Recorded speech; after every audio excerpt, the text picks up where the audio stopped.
સ્વસ્તિક gallery એક્ઝિબિશનનું આયોજન charity માટે ગઈકાલે એસટીજી કેન્સર સેન્ટર સનફાર્મા રોડ સ્થિત કરવામાં આવ્યું હતું। ગઈકાલે એસટીજી કેન્સર સેન્ટર સનફાર્મા રોડ સ્થિત સ્વસ્તિક ગેલેરી એક્ઝિબિશનનું આયોજન કરવામાં આવ્યું હતું, જેમાં વુમન આર્ટિસ્ટ અને વડોદરાની લીડિંગ મહિલાઓને ભેગા કરીને પેઇન્ટિંગની રચના કરવામાં આવી હતી, જેમાં જુદી જુદી મહિલાઓની શક્તિ, એમના ભાવો તથા વિચારો જોવા મળ્યા હતા।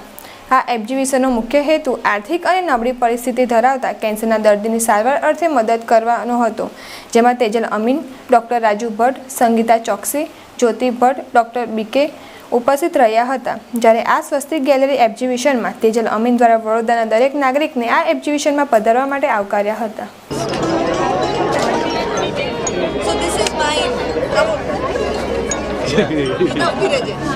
This is Kruti. How are you? Kruti will explain. So, Kruti, you want to explain? Yes, I mainly try to show. તમે આમાં વિચારો. તમે આમાં. Our workplace mainly.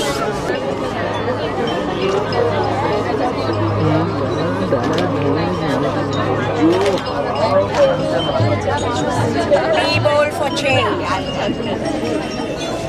Good. Thank you.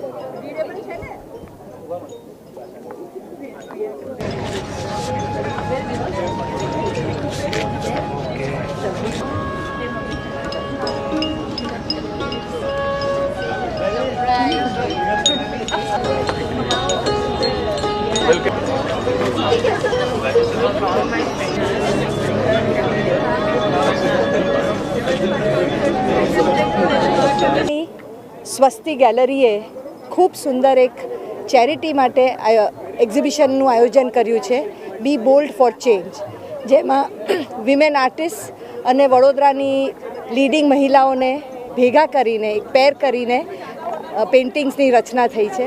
ખૂબ જ સુંદર કામ થયું છે। જુદી જુદી મહિલાની શક્તિઓ, વ્યક્તિઓની શક્તિઓ, એમના ભાવો, એમની એક ઈચ્છાઓનું આજે અહીંયા પ્રદર્શન જોવા મળે છે। આર્ટિસ્ટે ખૂબ સુંદર કામ કર્યું છે, એની જોડે જોડે અમારા જેવા લેડીઝે બી કંઈક થોડું નાનું મોટું યોગદાન આપ્યું છે, અને આ જે એક્ઝિબિશન છે એ ફંડ રેઝ કરી રહ્યું છે આપણા આર્થિક નબળા વર્ગોના કેન્સરની સારવાર માટે। આપણે બધા જાણીએ છીએ કે કેન્સર એક બહુ ભયાનક રોગ છે અને એની સારવાર ખૂબ જ મોંઘી હોય છે। તો બધા જ વડોદરાના વ્યક્તિઓ છે, એમને બધાને હું આમંત્રણ આપું છું કે અપીલ કરું છું કે એક્ઝિબિશન જુઓ અને આ આર્ટ એક્ઝિબિશનને સપોર્ટ કરો। કેન્સર ફાઉન્डेशनને ફંડ ભેગું થશે તો कैंसरना दर्दियों ने सारी सारवार મળશે। एक नया इनिशिएटिव है, इतना समझ लीजिए कि बोल्ड होना और परिवर्तन लाना हमारी सोच में।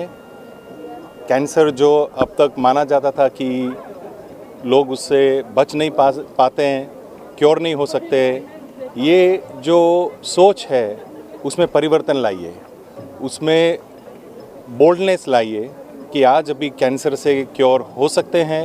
और बहुत सारी महिलाएं ऐसी है जो ये कैंसर की जर्नी में से पसार होके बहुत सक्सेसफुल जिंदगी जी रहे हैं।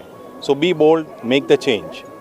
કેન્સર સેન્ટર ખાતે આજે આર્ટ શો યોજાયો છે, જેમાં નામાંકિત આર્ટિસ્ટો તેમજ શહેરની પ્રતિષ્ઠિત વ્યક્તિઓ ભેગા મળીને એક થીમ નક્કી કર્યું હતું, એ પર આ ચિત્રો દોરવામાં આવ્યા છે। અને જે કી ઓપિનિયન લીડર્સ છે, વડોદરાના પ્રતિષ્ઠિત નાગરિકો છે, અન્ય આમંત્રિત મહેમાનો છે, એ બધા આ આર્ટ શોને નજરે નિહાળી રહ્યા છે। અને આમાંથી જે આર્ટ, જે પિક્ચર્સ, જે પેઇન્ટિંગ્સ લોકોને પસંદ પડે તેઓ ખરીદી શકે છે। અને આનો તમામ ફાળો એચસીજી ફાઉન્ડેશન, જે ગરીબ દર્દીઓને માટે, કેન્સરના ગરીબ દર્દીઓ માટે સંપૂર્ણ રીતે સહાય આપવામાં આવે છે, એમાં ખર્ચાશે। એચસીજી ફાઉન્ડેશન દર વર્ષે લગભગ 1 કરોડ જેટલું ફંડ ખર્ચે છે ગરીબ દર્દીઓ માટે, અને એટલો જ અમાઉન્ટ હોસ્પિટલ અને ડૉક્ટરો દ્વારા, એટલે લગભગ દર વર્ષે 3 કરોડ જેટલા ખર્ચો ફક્ત ગરીબ દર્દીઓને સંપૂર્ણ ટ્રીટમેન્ટ કેન્સરની આપવા માટે ખર્ચાય છે। તો આવા પ્રસંગો, આવા આર્ટ શો દ્વારા અમે એ ફંડને એકત્રિત કરી અને ગરીબ દર્દીઓને સારામાં સારી સારવાર કેન્સરની મળી શકે એચસીજી કેન્સર સેન્ટર માટે તેના દ્વારા અમે અથાગ પ્રયત્નો કરીએ છીએ અને હું તમામ આર્ટિસ્ટનો આભારી છું, તમામ પ્રતિષ્ઠિત નાગરિકોનો આભારી છું કે જેમણે તેમનો સમય ફાળવી અહીંયા આવ્યા છે અને આટલો બધો ઇન્ટરેસ્ટ લીધો છે. તો સૌનો ધન્યવાદ. અને વડોદરા શહેરનો ખાસ હું આભારી છું કે તેમણે આમે વડોદરા એક સંસ્કૃતિ નગરી છે અને આવા કાર્યક્રમો દ્વારા આ રીતે તેઓ ગરીબ દર્દીઓની સહાય માટે પ્રોત્સાહન આપે છે. એ બદલ હું ખૂબ ખૂબ આભારી છું. ધન્યવાદ. ડૉક્ટર ભરત ગઢવી, હું HCGનો ઓવરઓલ રિજનલ ડાયરેક્ટર છું. આજે એસસીજીનું આ જે એક્ઝિબિશન છે ને એ એક તો નવો જ એકદમ સરસ કોન્સેપ્ટ છે કે આ આર્ટ અને એક્ઝિબિશન જે ડિફરન્ટ દરેક જે ઓપિનિયન લીડર છે એની જે મેન્ટલી થોટ જે છે અને પ્લસ સાથે સાથે ક્રિએટિવ વર્ક જે આર્ટિસ્ટે કર્યું છે એનાથી એક આખી અલગ દિશા મળે છે અને એનાથી જે અલગ બધાના જે વિચારોથી જે રજૂ થયા છે એ એકદમ ક્વોલિટી અને એકદમ બહુ સારું વર્ક છે. અને આનાથી જે બેનિફિટ થવાનો છે તો એસજીજી જે હોસ્પિટલ જે છે એમાં જે અંડર પ્રિવિલેજ જે પેશન્ટ છે એ બધાને એનો બેનિફિટ મળે એના માટે થઈને આ સુંદર કામનું આયોજન થયેલું છે આર્ટનું. શું નામ આપનું? સંગીતા ચોકસી.